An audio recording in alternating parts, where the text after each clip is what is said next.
Hey, it's Tristan, and today in this episode, we're going to talk about why it's important to keep growing. A few years back, I was at a wedding ceremony, and the bride and the groom, they wrote their vows, and the bride told her husband, "You taught me that healthy things grow." And I remember where I was seated, what was around me, because that statement was so profound. And I began to evaluate the healthy things in my own life. And in fact, they were things that were growing. And the things that weren't healthy, they just weren't growing. It was black and white. Healthy things were growing and unhealthy things were dying. And it's true for my life and that marriage and everything else. Either something is healthy and it's growing, or it's unhealthy and it's dying. There is no in between. There is no stagnation phase. Something is growing or it's dying. So I ask you, what are the things in your life that are growing? What are the things that are getting better day by day? They're getting faster, more efficient. And on the flip side, what are the things that are unhealthy? What are the things that are dying? Maybe you're in a relationship that's unhealthy and that relationship may be dying right now. Or maybe your finances are headed in a downward spiral. I'm not sure what it is, but if something isn't healthy, it isn't stagnant. It isn't staying the same. If something isn't healthy, in fact, it is dying. And right now, I want to talk about why it's so important for us to keep an eye out for the things in our lives that we care so much about. Because if we don't give proper attention to those things, they end up dying. I used to keep plants and I would have them by the window and I would think, hey, I could water it every other day or so, and with the sunlight, they would be okay.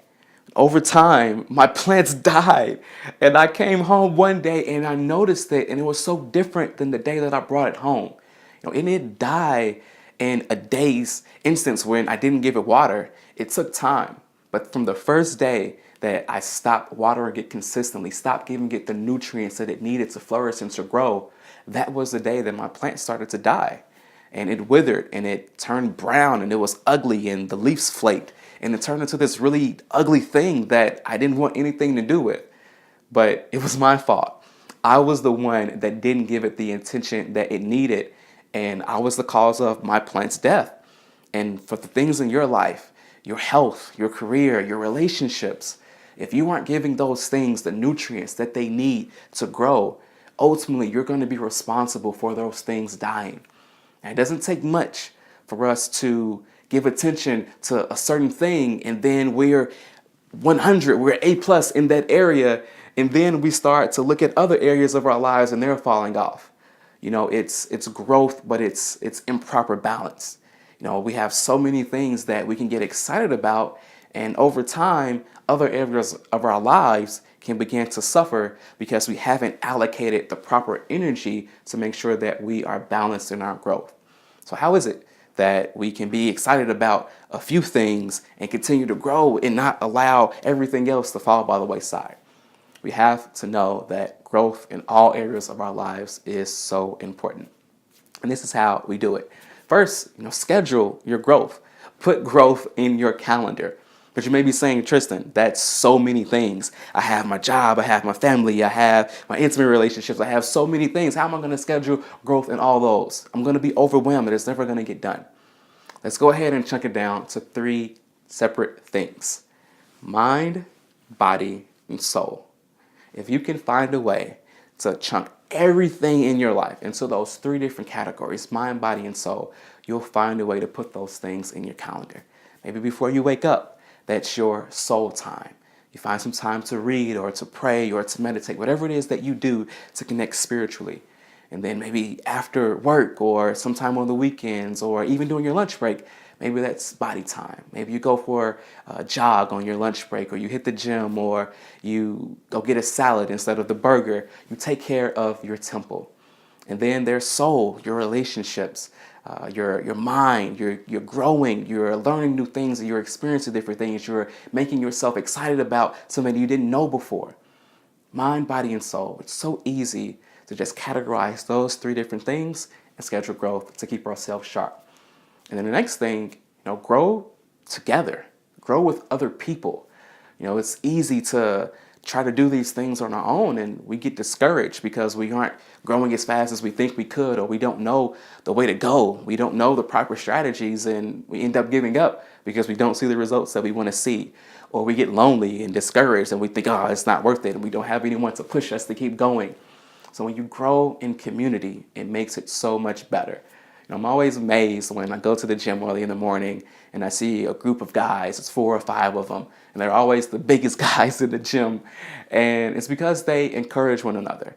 It's early in the morning, they call each other, hey, you coming to the gym today? Okay, I'll be there, even when they didn't want to.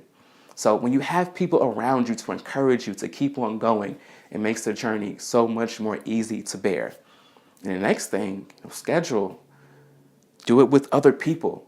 But also set goals.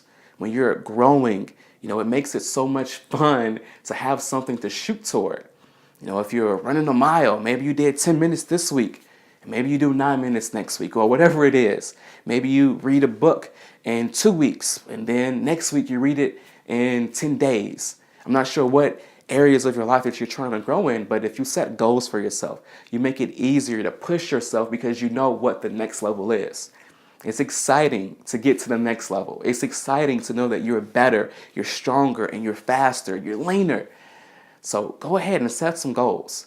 Set them, crush them, and go ahead and set some more. It's going to make you excited because you feel successful at whatever you're doing. So keep growing, keep learning.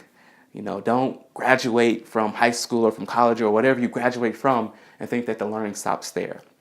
Don't get into a relationship or get married or get to a certain level and stop doing the special things that got you to that place. Go ahead, keep growing.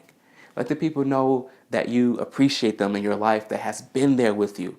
Keep building those relationships. Keep doing the things that got you to where you are, because only in growth will you begin to get better. And if you aren't growing, you aren't being healthy. And if you aren't being healthy, you're dying. So grow, because that's better than the opposite. Keep growing, you guys. You can do it.